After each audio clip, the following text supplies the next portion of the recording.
Dear student, आज हम देखेंगे डायमेंशन ऑफ हेल्थ। इसके बारे में हम देखेंगे मतलब स्वास्थ्य के विभिन्न आयाम जो कि हमें जानने ज़रूरी होते हैं, जिससे कि एक पर्सन की जो भी ये जितने भी एलिमेंट्स हैं, डायमेंशन है, इसका हमारी बॉडी पे क्या इफ़ेक्ट पड़ता है, कैसे मतलब हमारी हेल्थ पे इसका इफेक्ट पड़ता है, यही हम देखेंगे। क्यों इसके बारे में देखना ज़रूरी है। आजकल हम क्या देख रहे हैं, कॉन्सेप्ट ऑफ हेल्थ देख रहे हैं, जो कि नर्सिंग फाउंडेशन से लिया गया है, फंडामेंटल ऑफ नर्सिंग भी से बोलते हैं। तो हमने ये कल देख लिया था इंट्रोडक्शन, डेफिनेशन, और हमने इनके कॉन्सेप्ट कितने प्रकार के होते हैं और उसके बारे में हमने पढ़ा था। तो आज हम ये डायमेंशन देखेंगे। तो स्टूडेंट देखिए, डायमेंशन क्या होते हैं। ये डायमेंशन जो होते हैं मतलब इसके ये इस जो हेल्थ के जो ये आयाम होते हैं, इसमें 8 तत्व होते हैं, यानी कि इनसे मिलके ये बनता है। यानी कि dimension of health consist of 8 element. इसमें 8 एलिमेंट्स आते हैं, जो कि ये सब हैं फिजिकल, इमोशनल, मेंटल और vocational related to job and social culture. मतलब कौन सा ऐसा हमारा बैकग्राउंड है, कौन सी सोसाइटी से हम लोग का मतलब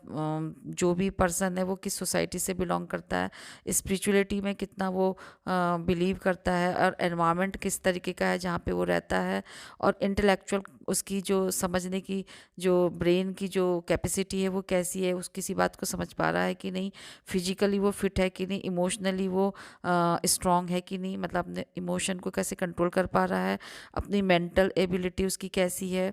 तो यही सारा चीज़ इसमें हम देखते हैं। ठीक है, a complete picture of health is provided by all of these 8 dimension of health. यानी कि जो 8 डायमेंशन ऑफ हेल्थ ही क्या करती है, जो हमारी हेल्थ की टोटल कंप्लीट पिक्चर को प्रोवाइड करती है कि हमारा हेल्थ कैसा है। And with the changes in any of the dimension,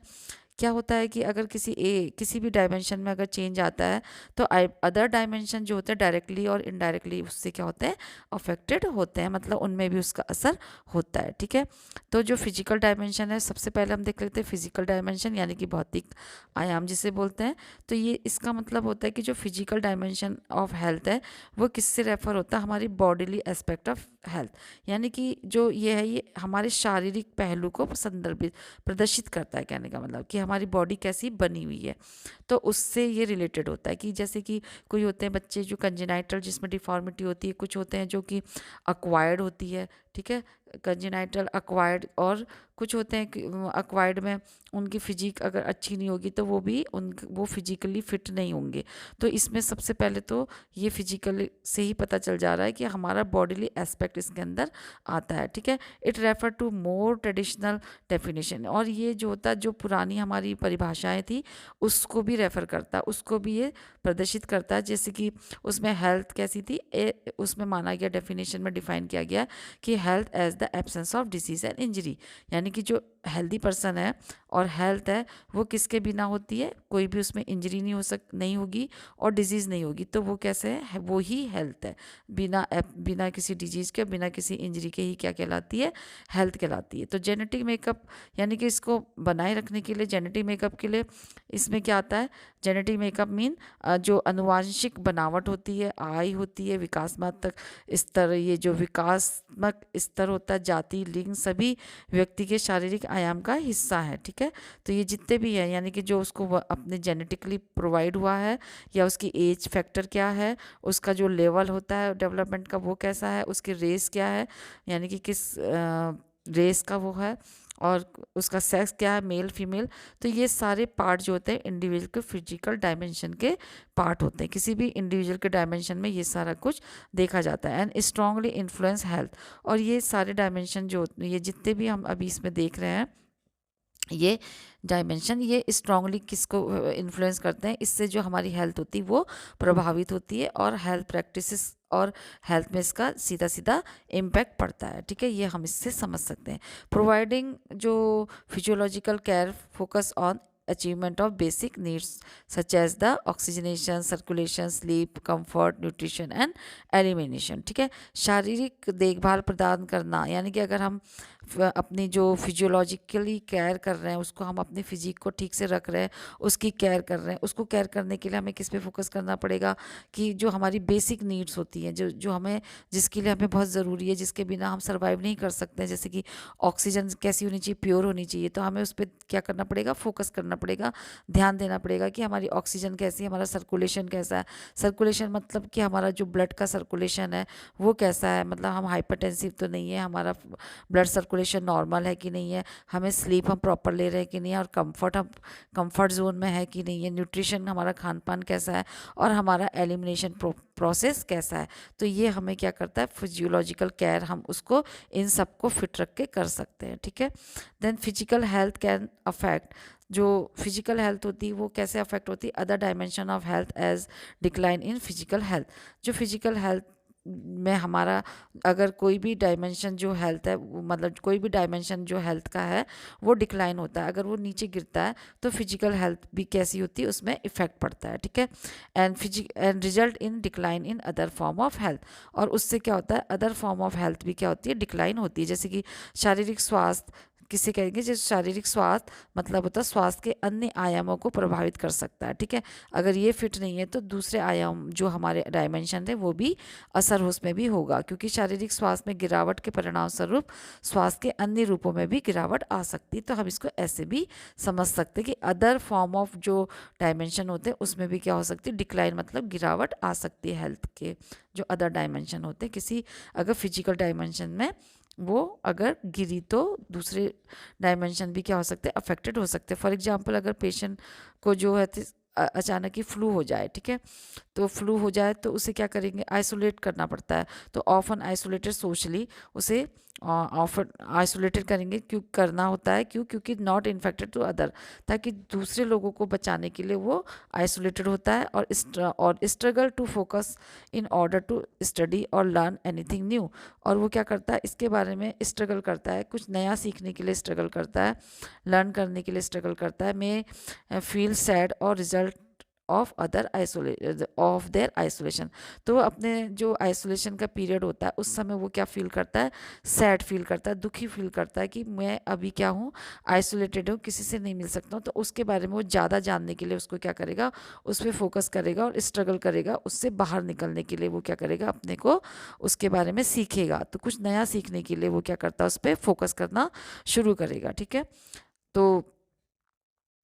यही है इसमें। और फिर क्या होता है कि इमोशनल डायमेंशन, दूसरा होता है इमोशनल। इमोशनल के नाम से ही लग रहा है कि emotional health about the personal mood. अब ये किससे रिलेटेड होता है, पर्सन की मूड कैसा है, उसका मूड और general emotion status, emotional state कैसा है उसका, यानी कि जो उसकी फीलिंग होती है वो कैसी होती, कैसी उसकी कंडीशन है, इस पे ये डायमेंशन डिपेंड करता है, ठीक है। इट इज़ आवर एबिलिटी, ये क्या है जो इमोशनल डायमेंशन है, ये एक हमारी एबिलिटी है किसको रिकॉग्नाइज करने की, कि रिकॉग्नाइज एंड एक्सप्रेस फीलिंग, हमारी फीलिंग को एडिकेटली यानी कि कंप्लीटली कैसी हमारी फीलिंग आ रही है उसको एक्सप्रेस करना, उसको लोगों के सामने प्रेजेंट करना, उसको समझना, वो इसके अंदर आता है फिजिकल डायमेंशन के, कि हमारी कैपेसिटी कितनी कैपेसिटी है कि हम अपने जो फीलिंग है उसको लोगों के सामने एक्सप्रेस कर पा रहे हैं, मतलब समझा पा रहे हैं या उसको दिखा पा रहे हैं या उसको शो कर पा रहे हैं और अपनी फीलिंग को समझ पा रहे हैं। तो ये इमोशनल डायमेंशन में आ जाता है, ठीक है। How the mind and body interact to affect body function, तो इसमें देखा, इसमें कैसे हमारी जो बॉडी होती है और हमारा माइंड होता है वो कैसे एक दूसरे से क्या होता है, प्रभावित होता है, अफेक्ट होता है, और हमारे बॉडी फंक्शन भी कैसे उससे अफेक्ट होता है। यानी कि अगर हमारा माइंड सही है तो हमारा बॉडी, मतलब इन दोनों का क्या होता है, एक दूसरे से इंट्रैक्शन होता है, ठीक है, दोनों ही एक दूसरे से इंट्रैक्ट में रहते हैं, संबंध में रहते हैं, और इसका जो इफेक्ट होता है उससे हमारी बॉडी फंक्शन में इसका इफेक्ट पड़ता है, और रिस्पॉन्ड टू बॉडी कंडीशन, और हमारी बॉडी कंडीशन इससे रिस्पॉन्स करती है। ऑल्सो इन्फ्लुएंस हेल्थ, जो कि हमारी हेल्थ को भी इन्फ्लुएंस करता है, हेल्थ भी प्रभावित होती है। अगर हमारा इन दोनों में बैलेंस बना हुआ है, हमारा माइंड में, हमारा बॉडी में, फिजिक भी हमारी सही है, ब्रेन भी हमारा सही काम कर रहा है, तो हमारा बॉडी फंक्शन भी नॉर्मल रहेगा, नॉर्मल हार्मोन सिक्रीट होंगे, और जिससे कि हमारी बॉडी कंडीशन कैसी रहेगी, फिट रहेगी, और हमारी हेल्थ कैसी रहेगी, उससे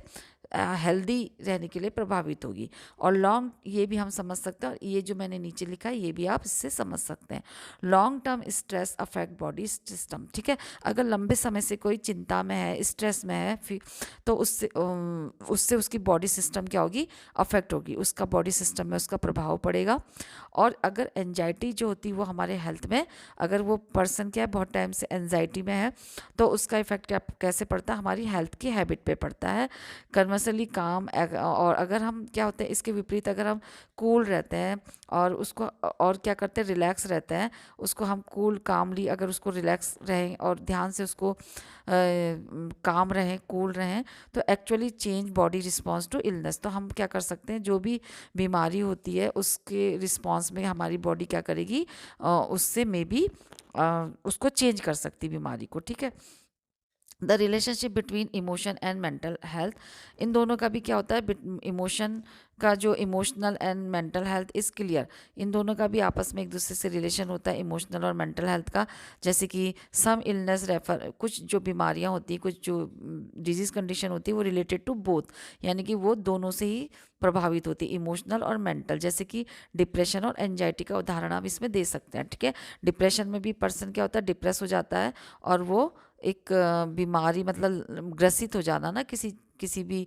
धीरे धीरे जो एंजाइटी होती है उसकी, वो डिप्रेशन में, उसकी जो चिंताएं होती है वो डिप्रेस में पहुंच जाती हैं, जिससे कि पर्सन क्या होता है, वो ऐसी कंडीशन में पहुंच जाता है कि उसका मेंटल स्ट्रेस सही नहीं रहता, ना किसी से बात करने का मन करेगा, ना किसी से उठने बैठने का, ये सब हो जाता है डिप्रेशन में, ठीक है। और एंजाइटी में, जो अगर एंजाइटी है तो बिहेवियर चेंज हो जाएगा, यानी कि उसको चिंताएं लगी रहेंगी, तो खान पान सब उसका अल्टर्ड हो जाएगा। तो इमोशनल हेल्थ अफेक्ट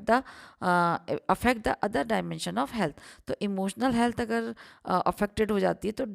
बॉडी के अदर डायमेंशन, जो हमारी हेल्थ है उसके अदर डायमेंशन, कोई ना कोई जो 8 डायमेंशन है उसमें से वो भी अफेक्टेड हो जाएंगे। जैसे कि पर्सन होता है, अगर अगर person with good steam is more confident, अगर पर्सन की जो गुड स्टीम है, यानी कि जो आत्मविश्वास है वो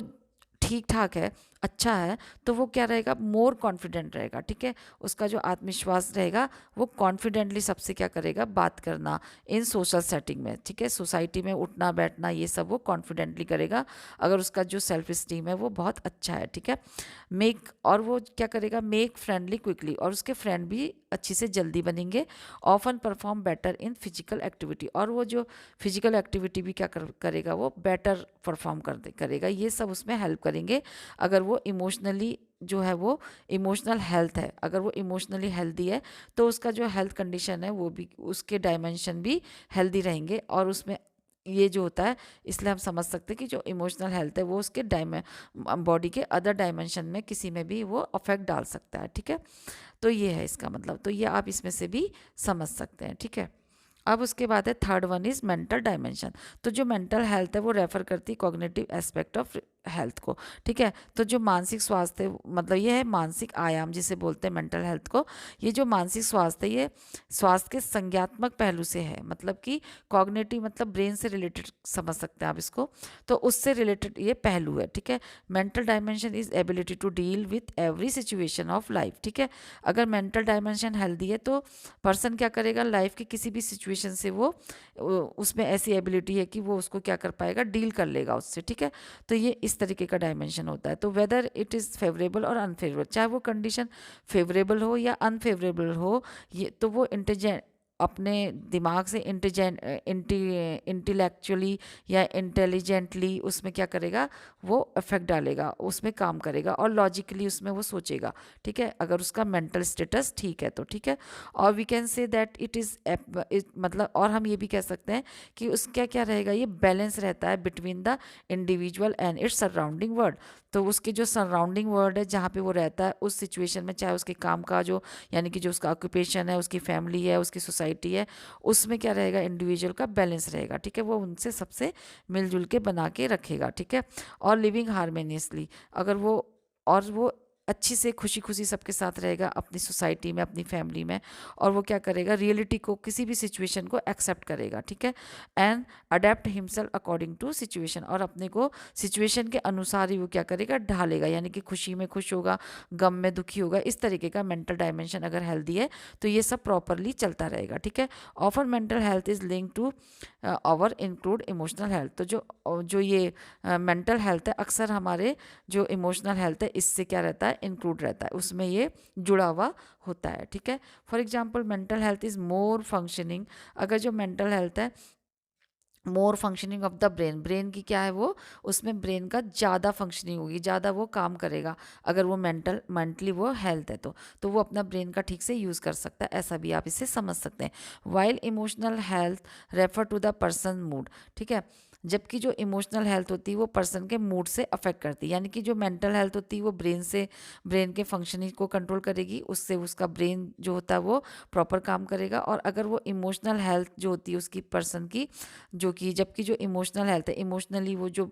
हो जा रहा है, अपने को कंट्रोल नहीं कर पाना, तो वो पर्सन के मूड पे डिपेंड करता है कि उसका मूड कैसा है। तो ये जो होते हैं ये कनेक्टेड रहते हैं, ठीक है। ये किससे कनेक्टेड रहते हैं, हार्मोन से। तो ये हमारे जो हार्मोन, जो हमारा ब्रेन, हमारे जो बॉडी में जो हार्मोन सिक्रीट होते हैं, हमारा मेंटल स्टेटस, हमारा ब्रेन, हमारा जो भी इस हार्मोन को सिक्रीट करता है, तो ये इससे इसका कनेक्शन रहता है हमारे मूड से, कि हमारा मूड कैसा रहता है, तो वो डिपेंड करता है हमारे हार्मोन पे, ठीक है। तो उससे हम क्या रहते हैं, मेंटली फिट भी रह सकते हैं और हमारा बैलेंस भी बना रह सकता है, ठीक है।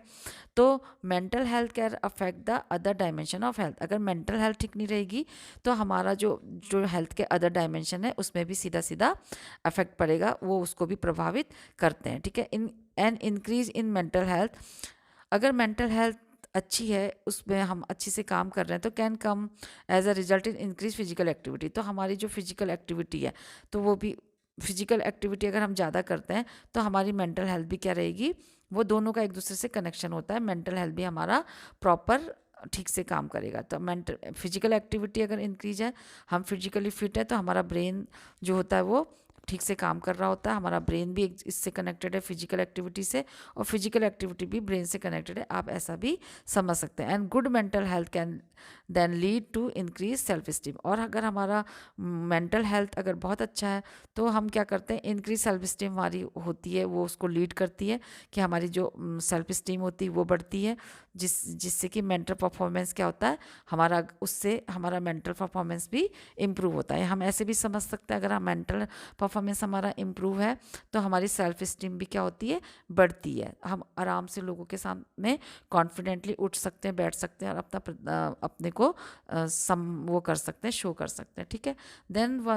Fourth one is vocational dimension, तो ये रिलेटेड टू जॉब, मतलब हम वोकेशनल में देखते हैं कि उसका जॉब कैसा है, उसका ऑक्यूपेशन क्या है, तो वो भी एक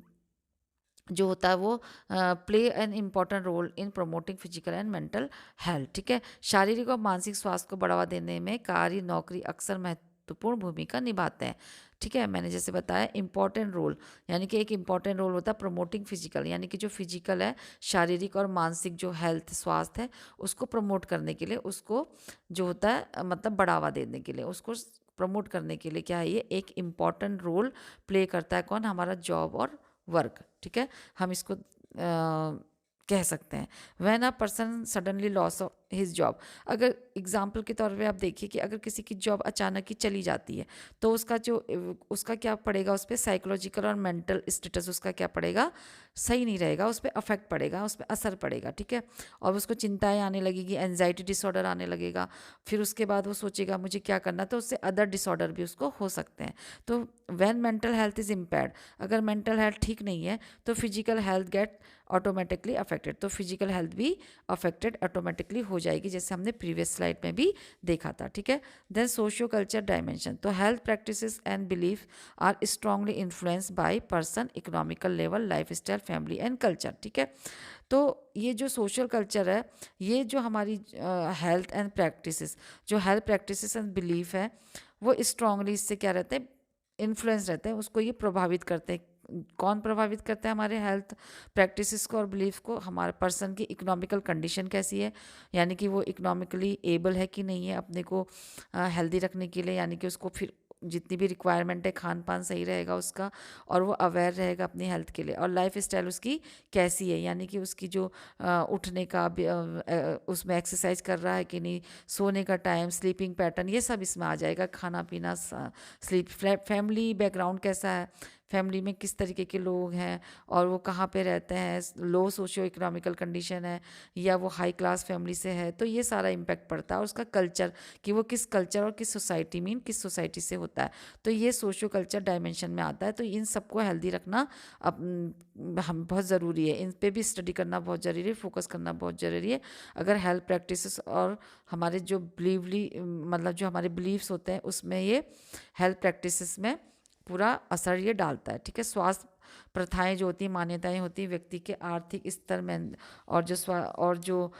शैली है, यानी कि जीवन शैली, परिवार और संस्कृति में बहुत प्रभावित होती है इन सब से। ठीक है, लो इनकम ग्रुप, जो लो इनकम ग्रुप होते हैं यानी कि लो सोशियो इकोनॉमिकल कंडीशन से जो आते हैं, वो less likely to seek health care. तो वो क्या होते हैं, टू प्रिवेंट और डिजीज इलनेस। ठीक है, तो वो क्या रहेंगे कि जैसे ये देखिए, कम आयु वाले समूह में बीमारी को रोकने या इलाज करने के लिए स्वास्थ्य देखभाल की तलाश की संभावना कम होती है। कहने का मतलब है कि वो लो सोशियो इकोनॉमिकल कंडीशन वाले, तो ये भी आप समझ सकते हैं कि वो इस पे ज़्यादा ध्यान नहीं दे पाते हैं अपनी हेल्थ केयर पे। वो क्या करेंगे, अपने रोजी रोटी के लिए ज़्यादा ध्यान दे पाएंगे, तो वो जो डिजीज़ कंडीशन है उसको प्रिवेंट नहीं कर पाएंगे, इलनेस को दूर नहीं कर पाएंगे। तो वो क्या करेंगे, अपने रोजी रोटी के लिए तैयार करेंगे, वो उसमें अवेयर उतने नहीं हो पाएंगे। उनको क्या करना होता है, अपने डेली बेसिस की जो डेली नीड्स को अक्वायर करने के लिए मेहनत करनी होती है। और जो हाई इनकम ग्रुप होते हैं, मोर प्रोन टू स्ट्रेस। अब इसको आप ऐसे भी समझ सकते हैं कि ये जो मोर हाई ग्रुप वाले जो लोग होते हैं, ये मोर प्रोन रहते हैं stress related habits and illness, क्योंकि इनको स्ट्रेस लेने की जो हैबिट्स आ जाती है, स्ट्रेस रिलेटेड हैबिट्स हो जाती है, क्योंकि इनकी जो हाई इनकम ग्रुप होते हैं, तो वो जितने ज़्यादा एजुकेटेड होंगे उतने ज़्यादा वो अपने बारे में सोचेंगे, और थोड़ी मोटी चीज़ों में भी उनको स्ट्रेस होने लगेगा कि कहीं मुझे ये तो नहीं हो गई, कहीं ये वाली बीमारी तो नहीं हो गई, तो उनको क्या होगा, एनजाइटी होने लगेगी, और फिर वो इलनेस में चले जाएंगे। ठीक है, और उनको इतना मतलब प्रोन हो जाते हैं, यानी कि किसी भी बीमारी के लिए वो नाजुक हो जाते हैं, और वो क्या करेंगे, क्योंकि उनका जो होता है सडेंटरी वर्क होता है, बैठने वाला वर्क होता है, तो वो ज़्यादातर उनमें बीमारियां भी कैच होती हैं। तो इसलिए भी इसको हम ऐसे भी समझ सकते हैं। ठीक है, और उनको अपने बिजनेस क्लास का भी टेंशन रहता है कि कभी उनमें घाटा हो जाता है, कभी उनमें काफ़ी फ़ायदा भी होता है, लॉस और प्रॉफिट को लेके भी वो काफ़ी स्ट्रेस में रहते हैं। तो ये भी हम समझ सकते हैं, इसका भी हेल्थ पे सीधा सीधा प्रभाव उनका पड़ता है। और लो वाले तो बेचारे अपना खान पान के लिए ही उसमें रहने लगते हैं, ज़्यादा ध्यान नहीं दे पाते हैं, अवेयर नहीं रहते हैं, अपने टेस्ट नहीं करा सकते हैं, तो वो जो होते हैं अपनी इलनेस को ट्रीट नहीं करा सकते हैं, तो इसलिए वो ज़्यादा इसके प्रोन भी नहीं रहते हैं, और उनकी वो उसी में रह जाते हैं, मतलब ये अपनी हेल्थ के लिए नहीं, अपने रोजी रोटी के लिए वो ज़्यादा मेहनत करने लगते हैं, तो इसलिए वो ज़्यादा प्रोन भी नहीं रहते, उनकी इम्यून पावर उसी तरीके की बन भी जाती है, और वो इलनेस को ट्रीटमेंट नहीं दे पाते। अगर इल होते हैं तो उनका फिर उसका बैड इफेक्ट भी हो सकता है। हम दोनों तरीके से इसको समझ सकते हैं। ठीक है, अब हम देखते हैं स्पिरिचुअल डायमेंशन। तो स्पिरिचुअल जो हेल्थ होती है related to our sense of overall purpose in life. तो ये देखिए, आध्यात्मिक जो स्वास्थ्य है यानी कि जो स्पिरिचुअल हेल्थ है, वो हमारी लाइफ मतलब हमारे जीवन के समग्र उद्देश्य की भावनाओं से संबंधित है। तो जो भी ओवरऑल पर्पसेस हमारी लाइफ के पूरे, जितनी भी हमारी भावनाएं हैं, उससे वो जितने भी हमारे एम है, उससे वो क्या रहती है, प्रभावित, वो स्पिरिचुअल डायमेंशन रहता है। ठीक है, स्पिरिचुअल एंड रिलीजियस बिलीव्स, जो अगर इस बिलीव्स आर इम्पॉर्टेंट कंपोनेंट, ये जो बिलीव्स है ये क्या है, एक महत्वपूर्ण पहलू होते हैं हमारी लाइफ के, जिससे कि वे ऑफ लाइफ मतलब of the way the person believe in health and illness. ये क्या होता है, अपने पर्सन, किसी भी पर्सन का खुद का अपना रहने का तरीका होता है कि वो इसमें मतलब हेल्थ और इलनेस में वो क्या बिहेव कर सकता है, कैसा वो बिहेव कर रहा है, उसका अपना एक तरीका है। कोई जो होते हैं बहुत अवेयर होते हैं हेल्थ को लेके, कोई होते हैं जो मतलब थोड़ी मोटी बीमारी भी अगर आ जाए तो वो काफ़ी ट्रीटमेंट कराना, इन्वेस्टिगेशन कराना, इस पे ज़्यादा ध्यान देते हैं। तो कहने का मतलब है आध्यात्मिक जो धार्मिक और विश्वास व्यक्ति के स्वास्थ्य और बीमारी में व्यवहार करने के तरीके के महत्वपूर्ण जो घटक होते हैं। आध्यात्मिक जोता होती है इस मायने में बहुआयामी है कि यह किसी के स्वयं के साथ संबंध, दूसरों के साथ संबंध और भावना और उच्च शक्ति या दिव्य शास्त्र के साथ संबंध को संदर्भित करती है। ठीक है, कहने का मतलब है जो स्पिरिचुअल जो होती है, स्पिरिचुअलिटी जो होती है, यानी कि जो धार्मिकता होती है उसमें वो मल्टी डायमेंशन होती है। डायमेंशनल हम उसको बोल सकते हैं, मल्टी डायमेंशनल होती है, यानी कि बहुआयामी जिसे बोलते हैं। ये जो होती है इसमें क्या होता है कि one's relationship with oneself, इसमें ये किससे रेफर करती है कि अपना रिलेशनशिप कैसा है पर्सन का, अपने लिए वो क्या सोचता है, अपने संग उसका कैसा रिलेशन है, अपने को इम्पोर्टेंस दे रहा है कि नहीं दे रहा है, अपनी हेल्थ को लेके कॉन्शियस है कि नहीं है, sense of connection with other, और दूसरों के साथ उसका कनेक्शन कैसा है, उनके साथ उसकी फीलिंग कैसी है, relationship with the higher power and divine sources, और जो भगवान है उनके लिए वो उसका रिलेशनशिप कैसा है, या फिर हायर पावर मतलब जहाँ पर वो काम करता है उसमें जो हायर पावर में जो लोग रहते हैं उनके संग कैसा है, या अपनी सोसाइटी के संग कैसा रिलेशनशिप है, ये सब जो होता है ये रेफर करता है स्पिरिचुअलिटी जो होती है उसके डायमेंशनल डायमेंशन पे, स्पिरिचुअल डायमेंशन पे ये वाला भी इफ़ेक्ट करता है। अगर वो स्पिरिचुअल है तो वो क्या करेगा, इन थोड़ा सा लोगों के लिए सोचेगा, रिलेशनशिप अच्छा बनाएगा, और अपने खान पान का ध्यान रखना, मतलब लाइट चीज़ें लेना, और वेजिटेरियन होते हैं वो लोग, और वो लोग अपना पूरा योगा ये सब पे ध्यान देते हैं, तो उसका भी क्या होता है उनके इम्पैक्ट पड़ता है उनके रहन सहन में और उनके लाइफ स्टाइल में और लोगों के प्रति उनके व्यवहार में, तो वो भी कैसे रहते हैं, हेल्दी रहते हैं। Spirituality assist a person in determining the sense of meaning और पर्पसेस इन वन लाइफ। ठीक है, तो इसमें क्या होता है कि जो आध्यात्मिकता होती है किसी व्यक्ति के जीवन में अर्थ या उद्देश्य की भावना को निर्धारित करने में सहायता देती है। ठीक है,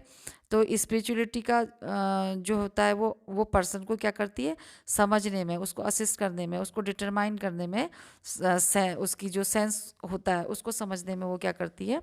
ध्यान देती है। मतलब कि वो उसका उस पर्पसेस में वो क्या करेगी, उसको उससे भी संबंधित है स्पिरिचुअलिटी का, उसको असिस्ट करने में, क्योंकि जो स्पिरिचुअल होंगे वो क्या करते हैं, उनका सेंस जो होता है वो ज़्यादातर सही पॉजिटिवली वो सोचते हैं, और वो अपने बारे में मतलब अपने बारे में भी, उनके बारे में, दूसरों के बारे में, सबके बारे में वो क्या करेंगे, अच्छा सोचेंगे, तो अच्छी से वो हेल्दी रहेंगे। It is the integral component, ये एक इंटीग्रल तत्व है, यानी कि अंदरूनी है और कोर है, और one's being spirituality in somewhat difficult to define. और कहीं कहीं पे कोई क्या होता है स्पिरिचुअलिटी को, मतलब हम जो होता है इसमें स्पिरिचुअलिटी को, यानी कि किसी के भी होने का मतलब ये एक मतलब स्पिरिचुअलिटी को अच्छी बिल्कुल अच्छी तरीके से हम डिफाइन नहीं कर सकते। कहने का मतलब है कि one's being spirituality in somewhat difficult to define, यानी कि इसको डिफाइन करना बहुत डिफ़िकल्ट है स्पिरिचुअलिटी को, स्पिरिचुअल डायमेंशन को, as a determine as individual level. ये क्या होता है, इंडिविजुअल के लेवल पे ही उसको डिटरमाइन किया जा सकता है कि वो जो पर्सन है वो इंडिविजुअल है, वो कितना स्पिरिचुअल डायमेंशन में ध्यान देता है, तो उसकी लाइफ स्टाइल भी उसी तरीके से सही होगी। जैसे योगा करना, टाइम पे उठना, पूजा पाठ करना, अगर वो पूजा पाठ कर रहा है, भगवानों को मानता है, तो वो गलत काम पे नहीं जाएगा, तो इससे उसके ब्रेन भी क्या रहेगा, पॉजिटिव चीज़ें को सोचेगा, पॉजिटिव रहेगा, तो उसके हार्मोन अच्छे सीक्रेट होंगे, तो उसका बॉडी में उसका क्या पड़ेगा, इम्पैक्ट पड़ेगा, बॉडी भी हेल्दी रहेगी। तो एनवायरमेंटल डायमेंशन में क्या होता है, इसमें एनवायरमेंट से रिलेटेड होता है, ये इन्फ्लुएंस हेल्थ एंड इलनेस। तो ये एनवायरमेंट जो होता है मतलब बहुत ज़्यादा इन्फ्लुएंस डालता है हमारी हेल्थ और हमारे इलनेस पे, इसका बहुत असर होता है। तो इसमें क्या क्या आ जाएंगे, हाउसिंग कैसी है हमारी, हमारा हाउस पक्का है, कच्चा है, किस सोसाइटी में है, सैनिटेशन का वहाँ पे किस तरीके का माहौल है, यानी कि सैनिटेशन प्रॉपर तरीके से डिस्पोजअप हो रहा है कि नहीं हो रहा है, सैनिटेशन कैसा है वहाँ का, मतलब, और क्लाइमेट कैसा है, मतलब गर्म है, ठंडा है, पॉल्यूटेड एयर है या प्योर एयर है, पोल्यूशन कैसा है, फूड कैसा है, पॉल्यूटेड है कि फ्रेश है, और वाटर कैसा है, सेफ है, प्योर है, या फिर नहीं है। तो ये सब का भी क्या पड़ता है, ये जो होते हैं एनवायरनमेंट के एस्पेक्ट्स होते हैं, एनवायरनमेंट डायमेंशन के ये पहलू होते हैं, इन सब का भी सीधा सीधा क्या पड़ता है, हमारी हेल्थ पे इफेक्ट पड़ता है। ठीक है, फिर इंटेलेक्चुअल डायमेंशन, तो इट कंपोजेस कॉग्निटिव एबिलिटीज़, तो ये हमारी कॉग्निटिव एबिलिटीज़ की जो मतलब जो हमारी एबिलिटीज़ हैं उनका ये क्या होता है, एक इनकम्पोसिस है, यानी कि उसको ये क्या करता है, कंपोज करता है। तो इसमें क्या आता है, जैसे जजमेंट हो गया, यानी कि जो इंटेलेक्चुअली हम क्या करते हैं, सोचते हैं अपने ब्रेन के थ्रू जो काम करते हैं। तो इसमें जजमेंट हमारा कैसा रहता है, ओरिएंटेशन कैसा रहता है। अगर हमने किसी चीज़ को देख रहे हैं तो हम उसको पॉजिटिव जजमेंट ले रहे हैं या नेगेटिव ले रहे हैं, या हम उसका सही सही से उसको जज कर पा रहे हैं, या फिर हम उसको झूठा मूठा कुछ भी बोल रहे हैं। तो ये जजमेंट हमारा कैसा है, ओरिएंटेशन कैसा है, किसी को देख के हम उसको ओरिएंटेट कर पा रहे हैं कि नहीं, अपने को हम ओरिएंट उस हमारा जो ओरिएंटेशन है, यानी कि वो कैसा है, मतलब हम जगे हुए हैं या नहीं है, किसी भी चीज़ को देख रहे हैं तो उसको पा रहे हैं कि नहीं, ओरिएंट कर पा रहे हैं कि नहीं, हमारी मेमोरी कितनी है, कैसी है, हम उसको हमारी मेमोरी में कब तक वो चीज़ें याद रहती हैं जो कि हम देख रहे हैं, सुन रहे हैं। Ability to take in and process information, और हमारी जो एबिलिटी है किसी को भी समझने की, किसी की जो लैंग्वेज होती है उसको समझने की, उसको लेने की, और उन इंफॉर्मेशन को कैच करने की हमारी एबिलिटी कैसी है। एजुकेशनल बैकग्राउंड हमारा कैसा है, पास्ट एक्सपीरियंसेस हमारा कैसा, उन सब का एक्सपीरियंसेस का या हमारी जो नॉलेज है उन सब का जो होता है इंटेलेक्चुअल डायमेंशन में इफेक्ट जरूर पड़ता है। तो these influences client response to teaching about health. तो ये कैसे इम्पैक्ट डालता है, क्लाइंट जो होता है इसके लिए क्या रिस्पॉन्स करेगा, वो अबाउट द टीचिंग, मतलब teaching about the health and reaction to health care during illness. तो जो हेल्थ है उसके लिए हम क्या टीचिंग ले सकते हैं, अगर हम क्लाइंट जो होता है उसके लिए क्या रिस्पॉन्स, उससे कुछ समझाया जाता है, अगर उसे हेल्थ टीचिंग दी जाती तो वो कैसे उसको उससे इन्फ्लुएंस होता है, कैसे उसमें रिस्पॉन्स करता है, और उसका जो हेल्थ के लिए क्या रिएक्शन होता है, वो अपनी बीमारी में कैसे अपनी केयर करता है या कितना ज़्यादा अवेयर रहता है, यही सब चीज़ें इसमें आती हैं। Intellectual functioning can be impaired, अगर इंटेलेक्चुअल फंक्शनिंग इम्पेयर्ड हो जाती है बाय मल्टीपल फैक्टर्स, जो कि बहुत सारे तत्वों के थ्रू, जैसे कि इन्फेक्शन अगर कुछ लग जाए, एक्सपोजर टू टॉक्सिन, किसी का काम ऐसा होता है कि वो केमिकल में काम करता है, गैसेस में काम करता है, उसमें वो एक्सपोज, भाई जब तक वो उसमें जाएगा नहीं, काम नहीं करेगा, तो वो काम कैसे होता है, तो उसमें वो अपने को क्या करता है, एक्सपोज कर रहा है। तो इन्फेक्शन भी कहीं से कुछ उससे कैच हो गया या एक्सपोजर किया उसने किसी टॉक्सिन मटेरियल के आसपास, उसका उसका ऑक्यूपेशन इस तरीके का है। सब्सटेंस अब्यूज़ अगर है पर्सन में, यानी कि कोई नशा वगैरह ले रहा है या कोई उसको चोट लगी है या फिजियोलॉजिकल प्रॉब्लम है, उन सब का असर किस में पड़ता है, इंटेलेक्चुअल फंक्शनिंग में भी पड़ सकता है, जिससे कि वो क्या हो सकती है, वो इम्पेयर्ड हो जाएगी। ठीक है, और it is the important for nurses, ये नर्सेस के लिए भी बहुत इंपॉर्टेंट है to determine the client's intellectual abilities की, जो क्लाइंट होता है बीमारी की उसकी, यानी कि उसकी जो इंटेलेक्चुअल एबिलिटीज़ है, उसकी बीमारी क्या है, ये सब चीज़ें इसमें आ जाएंगी in order to community effectively. ठीक है, कि कम्युनिकेट इफेक्टिवली, जिससे कि वो क्या कर सके, अपने को अच्छे से कम्युनिकेट कर सके। जो नर्सेस होती हैं उसके लिए ये इसलिए ज़रूरी है ताकि वो अपना कम्युनिकेशन पर्सन के संग, क्लाइंट के संग अच्छे से बना पाए अपनी इंटेलेक्चुअल एबिलिटीज़ के थ्रू, और डिटरमाइन कर पाए क्लाइंट्स की इंटेलेक्चुअल एबिलिटी। ठीक है, तो ये आप इससे समझ सकते हैं। तो thank you guys for watching this video, please do like, share, comment and subscribe this channel. और नए वीडियो में मिलेंगे जिसमें कि हम देखेंगे मास्लो हिराची नीड्स देख लेंगे, और भी ये पूरा जो लेसन है ये मैं फिनिश करूँगी पहले, फिर नए टॉपिक में जाएंगे। तो okay guys, good bye, take